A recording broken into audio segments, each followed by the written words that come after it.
Continue now at the top of Daf Chavav Amud Aleph and Meseches Moed Kattan. This is Moed Kattan Daf 26a. We'll take a look at Rashi first. Veilu karoin be'evel rabasi b'Meseches Machos. We're about to quote now a brisa from, again, this is Meseches Machos. This is a Meseches Katana about Avelus. The brisa says as follows: Veilu karoin she'ein mizachin. The following tears can never be mended. Hakorei al aviv v'alimo, if somebody tears for his father or his mother. V'al rabo shalimdo Torah, for his rebbe who taught him Torah. V'al nasi v'al avbezin, for the president or for the head of the bezdin. V'al shmuos haros, or someone tears for something that's bad news. V'al birchas Hashem, and for the blessing of Hashem. That's a euphemism. It really means someone tears because there was a curse of Hashem that he heard. V'al sefer Torah shenisraf, or let's say he tears because the sefer Torah was burned. V'al orei Yehuda, on the cities of Yehuda. V'al hamikdash v'al Yerushalayim, for the ruins of the cities of Yehuda and the ruins of the Beis Hamikdash in Yerushalayim. V'korei al mikdash, and the brisa says when one tears on the Beis Hamikdash, he tears first for the Beis Hamikdash. Umosif al Yerushalayim, but then he adds to the tear, and he has in mind Yerushalayim. And the Gemara continues, Aviv v'imo v'rabo shalimdo Torah minolan, tearing kriya for his father and his mother and his rebbe who taught him Torah. From where do we know that you have to tear kriya in those situations? Because the pasuk says by Elisha, this is talking about when Eliyahu Navi went up to Shamayim, ve'Elisha rav hu mitzaik avi avi rechav Yisrael uparashav. It says that Elisha saw and he was screaming, avi avi, my father, chariot of Israel and the horsemen. And what that means is as follows: avi avi ze avi v'imo. The term avi avi is a reference to one's father and mother. You have to tear kriya. Rechav Yisrael uparashav, the reference to the chariot of Israel and the horsemen. Zerabo shalimdo Torah. That's a reference to one's rebbe who teaches him Torah. And the Gemara says, "My mashma, what do you see from this pasuk? How does the chariot of Israel? How is that a reference to the rebbe?" And the Gemara answers, "Kedemetargim Rav Yosef." It's like Rav Yosef translated, "Rebbe de tav lahon Yisrael." My rebbe, who was beneficial for Klal Yisrael b'tziluse with his davening. It was even more beneficial me'resichenu farashin, from chariots and from horsemen. In other words, the prayers of the rebbe were even more effective at protecting Klal Yisrael than the military. The Gemara continues, "V'lo misachin minolan." How do we know that these tears can never be mended? Because the pasuk says, this is also the same pasuk by Elisha. It says that he took his clothing, he tore him into two tears. Once it says you tear something, it's obviously teared in two. When it comes to teach us is that it's torn and it stays that way forever. It stays in two pieces. And the Gemara continues, Amar le Reish Lakish le Rabbi Yochanan. Reish Lakish said to Rabbi Yochanan, Eliyahu chayu. Isn't Eliyahu Navi still alive? Why are we tearing it all for Eliyahu Navi? So Amar le, so I said to him, Kevin dechsiv, since the pasuk says v'lo ra'o, that Elisha was never going to see him again, legavi didei kameis dami. So in relation to Elisha, from the perspective of Elisha, Eliyahu was as if he was already dead, and that's why he tore kriya for Eliyahu Navi. And the Gemara continues, Nasi v'avbezdin u'shmuos haros minolan. How do we know that we tear for the Nasi, for the president, and for the avbezdin, the head of the court, and for bad news, bad tidings? Dechsiv, because the pasuk says, V'chazik David bivgada v'yikrohim v'gam kolo anoshim asherito v'yispedu v'yivku v'yatzum ha'erev. It says that David HaMelech, he tore kriya, and all the people that were with him, and they eulogized, and they cried, and they fasted al Shol v'al Yonasan beno v'alam Hashem v'al Beis Yisrael ki naflu b'chorev. They cried over the fact that Shol and Yonasan died, and on the nation of Israel, the house of Israel, because they fell in battle, they fell by the sword. And so the Gemara now darshans, Shaul's and Nasi. Shaul is a reference to the fact that Nasi, Shaul is considered the Melech, he's the Nasi. Yehonasan is the Avbezin, Yehonasan is the Avbezin. Alam Hashem ve'al Beis Yisrael. And what does it mean, Am Hashem ve'al Beis Yisrael? Elu Shmuos Haros. This is the fact that they were tearing on the bad tidings. And the Gemara continues, Amar le Rav Bar Shavo Rav Kahana. So Rav Bar Shavo said to Rav Kahana, Ve'imod ad kulu. Maybe you have to have all three of them together. In other words, in this case over here, by David HaMelech and the nation, they were tearing over all three at once. So maybe if you just had one of those things, you wouldn't tear kriya. So Amar le, so he said to him, Al hifsa ka'inyan. Since it says the word al between each one, al Shol, al Yonasan, al Am Hashem. So the word al makes a separation and says that even on one of these events, you have to tear kriya. But the Gemara continues, Umi karina nashmuos haros. But is it really true that we tear kriya when there's bad news, when there's bad tidings? Va'amru le l'Shmuel, but it was told to Shmuel, Kat al Shvor Malka Treisar Alfa Yehudoi b'Mezigas Kesari. That Shvor Malka, King Shapur, killed 12,000 Jews in Mezigas Kesari. That's a location. V'lo kara, when Shmuel heard this, he didn't tear kriya. So why didn't he tear kriya? It was bad news. And so the Gemara answers, Lo amru ela barov tzibor uchamaisa shahaya. When we say we have to tear kriya on bad news, it has to happen to the majority of Klal Yisrael, like the story with Shaul HaMelech, where there was a defeat that affected the majority of Klal Yisrael. But over here, if it's just a local incident, you don't have to tear kriya. But the Gemara says, "Umi katal shvor malka Yehudai." But is it really true that King Shapur killed Jews? V'amar le Shavor Malka l'Shmuel. But Shavor Malka said to Shmuel, "Teisi li, I should get credit. The lo katli Yehuda me'olam, that I never killed a Jew." So what's going on over here? How could it be that he killed 12,000 Jews?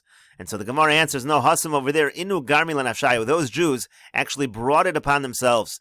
The Yom Rabbi Ami, because Rabbi Ami says, L'kol Yiseri de Mezigas Kesari, it's because of the sound of the harp in Mezigas Kesari. In other words, they proclaimed outright their rebellion against the king. So that's why Pakashura de Ludkia, that's why the walls of Ludkia were breached. In other words, King Shapur was forced to take action because of the rebellion of the Jews of that location. And the Gemara continues, Al Birchas Hashem Minolan, on a situation of Birchas Hashem, a cursing of Hashem's name, blasphemy. From where do we know they have to tear kriya?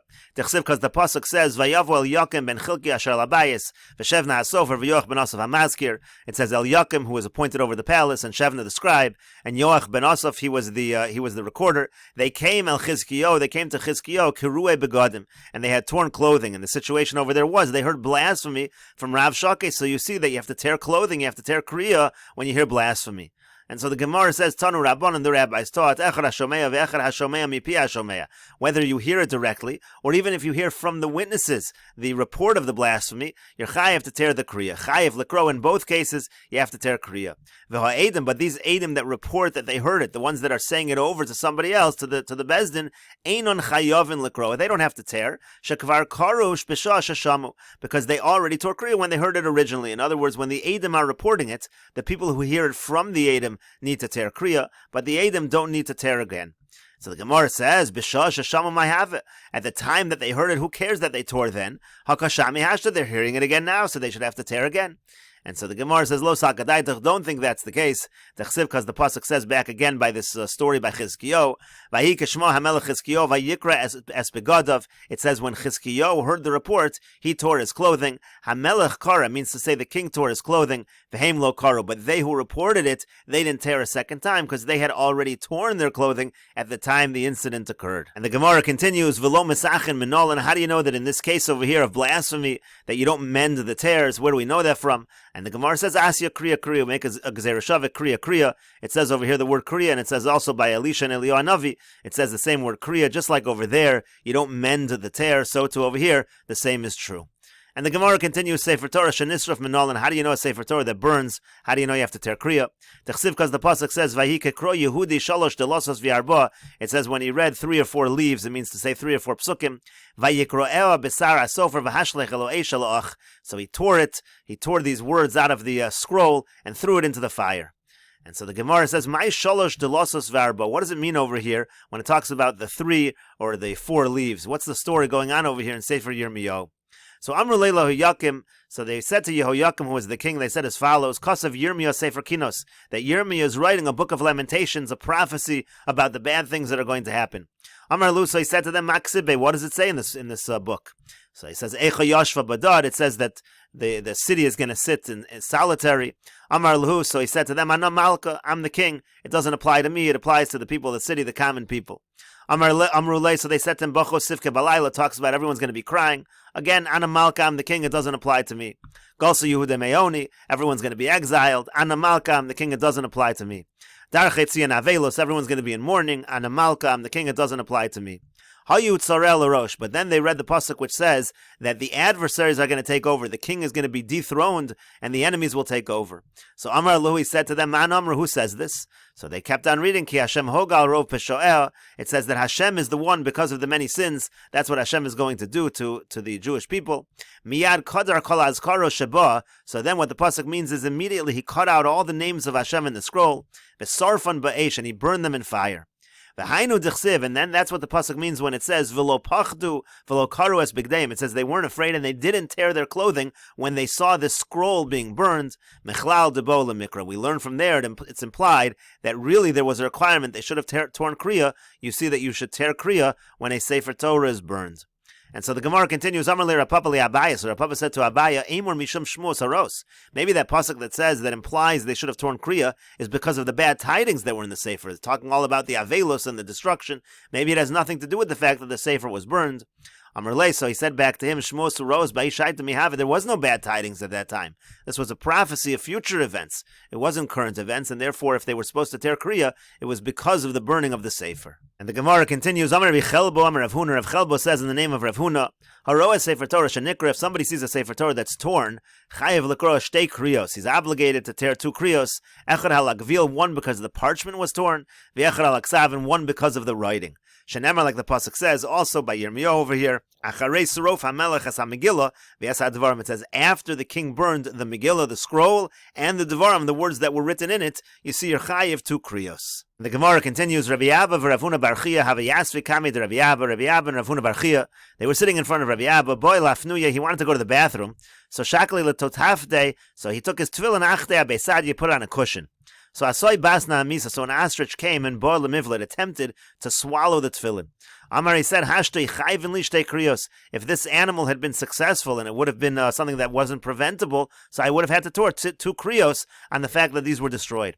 Amar le menolacha, so they said to him, Amrule, so they said to menolacha, how do you know this is true? How do you know you have to tear kriya? So he said, he said, there was an incident with me like this. I came in front of Rav Masna, he actually didn't know what to do. So then I came in front of Rav Yehuda. He said to me, this is what Shmuel says on this issue. You only have to tear kriya if it's done by force, like the incident which occurred. In other words, it's something that couldn't be prevented. We'll take a look at Rashi over here. Rashi says, had the ostrich been successful and taken the tefillin, then I would have had to tear kriya on the parchment and on the writing, because it's as if it was burned. But the answer was, it only applies if it's taken by force, meaning you can't prevent it, you can't save it. Like the incident we just talked about with Yehoyakim. But by the situation of the ostrich, the matzi lahatzil, where it's possible to prevent it, to save it, lo mikra, so you don't tear, but that's only because it's preventable. Had it not been preventable, one would have to tear kriya. And the Gemara continues, Are Yehuda Minolan, how do you know you have to tear kriya on the cities of Yehuda when you see the runes of the cities of Yehuda? Like the pasuk says, Vayavo anoshim mishchem mishilu mishomron shmon mish megulche zaken ukurue begadim. It says all these individuals came and they had torn clothing. This is also pasuk in Yirmiyahu. Why were they tearing their clothing? Because they saw the destruction of the Ara Yehuda. Umiskodu minchol levana biyadim. They had karbonos, they had offerings in their hand. Lahavi beis Hashem vegomer, to bring to the house of Hashem. So you see, you have to tear kriya when you see the Ara Yehuda in runes. And the Gemara continues, Amar Rabbi Chelbo, Amar Ula Bira. Rabbi Chelbo says in the name of Ula Bira, Amar Rabbi Lazar in the name of Rabbi Lazar, Haroa Ara Yehuda bechorban. And if somebody sees the cities of Yehuda and their destruction, Omer, he should say as follows, Are Kodshecha Hayu Midbar, your cities, your holy cities have become desolate, v'koreya, and he should tear kriya. Yerushalayim bechorban, if someone sees Yerushalayim and its destruction, Omer, he should say similarly, Tzion Midbar Haisa, Yerushalayim Shemama, that Tzion became a Midbar, Yerushalayim is desolate, v'koreya, and he should tear kriya. Beis HaMikdash bechorban, if you see the Beis HaMikdash in its destruction, Omer, he should say Beis Kachenu v'Sifartenu asher hilulcha Avoseinu hayil sreifaseish. The Beis Hamikdash has become burned. B'chol machmadeinu hayil lecharva v'koreya. Everything has become destroyed. All that we desire, all of our precious things have become destroyed. He should tear kriya again. So that's what you should say by seeing these various runes. The Gemara continues at the 2 dots. Korea al mikdash u'mosif al Yerushalayim. It said above that you tear on the Beis Hamikdash and then you add to the tear for Yerushalayim. So the Gemara says, we have a contradiction. Whether you hear about the destruction, you see the destruction. When a person reaches Sufim, Korea, he should tear. He should tear for the Beis HaMikdash independently. And a separate tear for Yerushalayim. You don't do one tear and extend it for Yerushalayim. You do separate kriya for the Mikdash and a separate kriya for Yerushalayim. So the Gemara answers, Lokash, it's not difficult. In one case, we're talking where you first see the Beis HaMikdash. There you can tear on the Mikdash and extend for Yerushalayim. Hadapag of Yerushalayim Bereisha, but if you see Yerushalayim in its destruction first, then you should do a separate tear for Yerushalayim, and then when you get to the Beis HaMikdash, you should tear for Yerushalayim. And the Gemara continues, Tanu Rabban, and the rabbis taught, V'chulan Rashayin l'sholalan, u'lemolalan, u'leloktan, v'la'asosan kamin sulamos. In all of these tears, you're allowed to tack them together. These are all ways of stitching it together in an imprecise fashion. La'asosan kamin sulamos, you make it like a ladder stitch. In other words, it's not precisely fixed. Avalo la'achosan, but you're not allowed to mend it in a precise manner. Amar Rav Chisda, and Rav Chisda says, we'll take a look at Rashi over here. Rashi says, Had paga b'mikdash b'reisha. If you get to the mikdash before Yerushalayim, how is that possible? Kagon shenichnas Yerushalayim b'sheida tevo migdal de lo ra Yerushalayim at shira beis hamikdash. Let's say he's traveling, he's enclosed in some kind of a wagon, he can't see Yerushalayim, and he gets to the beis hamikdash and he sees it first. Korei al hamikdash umosif al Yerushalayim. Then he tears for the beis hamikdash, and then he adds for Yerushalayim. Aval b'shalom nichnas b'tevo paga b'Yerushalayim b'reisha. But in a conventional case where you see Yerushalayim before you see the beis hamikdash, Korei al Yerushalayim b'fnei atzma v'al hamikdash b'fnei atzma. He tears on Yerushalayim independent, and then he tears a separate one for the beis hamikdash. Kol hakaroim rashon lemolan lekafel beged b'tzvira. It means to say you stitch it, you fold the garment and kind of stitch it together in an imprecise manner. Ke'ein sulamos, like a ladder-like stitch. Ein malakten zeh samach lezeh. Aval zeh rochak mizeh. You're stitching it in a way, but each part is distant from the other. Shemalaked barochav kein mailus sulamos. You're collecting it at the width, like the stairs of a ladder. The point is, it's an imprecise kind of stitching, and we'll continue with this discussion in the next video on Daf Chavav Amud Beis.